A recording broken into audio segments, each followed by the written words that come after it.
Bonjour et bienvenue. Aujourd'hui, on se penche sur une figure monumentale, Louis XIV. 72 ans de règne. C'est vertigineux. Absolument. Le fameux roi Soleil. On va essayer de décortiquer un peu ce règne, en s'appuyant notamment sur des infos tirées de Wikipédia, pour saisir l'essence de son pouvoir. Oui, comprendre ce personnage et l'absolutisme à la française. Alors, par où commencer? Peut-être sa jeunesse. Elle n'a pas été simple, hein. Non, loin de là. Déjà, sa naissance est vue comme un miracle, d'où son surnom Dieudonné. Et puis, il a échappé à la mort plusieurs fois. La noyade, la variole. Mais c'est surtout la Fronde, cette période de trouble entre 1648 et 1653 qui le marque, n'est-ce pas? Il est jeune, il est même humilié. Exactement. L'invasion du palais royal par les Parisiens, ça le traumatise. Ça forge sa méfiance envers la noblesse, envers Paris aussi. C'est fondateur pour lui. Et pendant ce temps, c'est sa mère, Anne d'Autriche, et surtout Mazarin qui tiennent la barre. Mazarin, son parent, son éducateur en quelque sorte. Tout à fait. Mais en 1661, Mazarin meurt. Et là, coup de théâtre. Le jeune roi annonce qu'il gouvernera seul. Et sa première décision forte, elle est spectaculaire. L'arrestation de Fouquet, le surintendant des finances. On parle souvent de sa richesse, mais l'enjeu était surtout politique, pour montrer qui commande. Précisément, Fouquet était puissant, peut-être trop. Son arrestation, c'est un message très clair envoyé à tous. Il n'y a qu'un seul maître. C'est une affirmation brutale de l'autorité royale. Et ça nous amène directement à l'absolutisme, cette idée que le roi est le lieutenant de Dieu sur terre, son pouvoir vient de Dieu directement. C'est les théories, oui. En pratique, ça veut dire qu'il décide de tout en dernier ressort. Il s'entoure de conseillers, de ministres très compétents comme Colbert ou Louvois. Oui, Il écoute les différents avis, parfois les clans s'opposent, mais c'est lui et lui seul qui tranche. Il y a une vraie centralisation du pouvoir qui s'opère. et Versailles dans tout ça. C'est plus qu'un palais magnifique, hein. Ah oui, bien plus. À partir de 1682, Versailles devient le cœur du royaume. En y faisant venir la haute noblesse, il la coupe de ses terres, de son pouvoir local. Il la transforme en... En courtisans, qui dépendent de lui pour tout. Voilà, c'est une façon de les domestiquer, de les neutraliser politiquement. Une cage dorée, si on veut. Mais cet absolutisme, il était total, sans aucune limite. Non, il faut nuancer. Le roi doit respecter les lois fondamentales du royaume. Et puis, il y a des contre-pouvoirs, même s'ils sont affaiblis. Les parlements régionaux, par exemple. Et des pratiques comme la vénalité des offices. Ah oui, le fait qu'on puisse acheter sa charge. Exactement. Ça limite sa capacité à nommer qui il veut partout.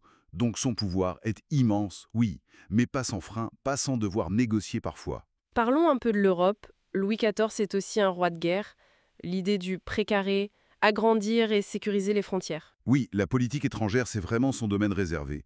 Il veut agrandir le royaume, rationaliser les frontières, d'où les annexions, le Roussillon, la Franche-Comté, l'Île, l'Alsace, Strasbourg, et Vauban qui fortifie tout ça, la fameuse ceinture de fer. Mais ça coûte cher, en hommes et en argent. On pense à la guerre de Hollande, qui a peut-être été une erreur. Ça a ligué l'Europe contre lui. C'est un tournant, oui. Après, il y a la guerre de la Ligue d'Augsbourg, puis la très longue et très coûteuse guerre de succession d'Espagne. Ces guerres affirment la puissance française au début, mais elles finissent par épuiser le pays. Et elles font monter une nouvelle puissance, l'Angleterre. Exactement. Et les traités à la fin, comme ceux d'Utrecht en 1713, montrent que la France doit céder du terrain, notamment dans les colonies, comme l'Acadie. Un autre aspect majeur de son règne, la religion. Il veut l'unité religieuse sous son autorité. Un roi, une foi, une loi. Oui, en tant que roi très chrétien. Il combat le jansénisme, qu'il voit comme une forme de désobéissance. Il défend aussi l'autonomie de l'Église de France face au pape. C'est le gallicanisme. Et puis, il y a la politique envers les protestants, de plus en plus dure. Ça commence par des restrictions, puis viennent les dragonnades. Une méthode brutale pour forcer les conversions. On logeait des soldats chez les familles protestantes avec mission de les pousser à abjurer. Jusqu'à la décision finale, la révocation de l'édit de Nantes en 1685. Oui, l'édit de Fontainebleau. Le protestantisme devient illégal. C'est un drame humain. Des centaines de milliers de gnogos partent en exil. Souvent des artisans, des bourgeois. L'impact économique est débattu, mais la perte humaine et le tort fait à l'image de la France sont réels. Pourtant, c'est aussi le grand siècle, sur le plan culturel. Le mécénat royal explose. Molière, Racine, Lully. Absolument. Le classicisme français atteint des sommets. La langue française devient la langue de la diplomatie européenne. Versailles est le symbole éclatant de cette magnificence. Côté économie, Colbert lance une politique volontariste, le colbertisme, pour développer les manufactures, le commerce, les colonies. Mais tout n'est pas rose. L'agriculture reste fragile. Oui, il y a de terribles famines sous son règne. Et les finances sont un problème constant, aggravé par les guerres. Et la fin du règne est d'ailleurs assez sombre, non? Des deuils familiaux terribles, la perte de ses héritiers. Oui, des deuils en cascade. Sa santé décline aussi. Et à sa mort en 1715, il laisse une France certes agrandie, avec un rayonnement culturel immense.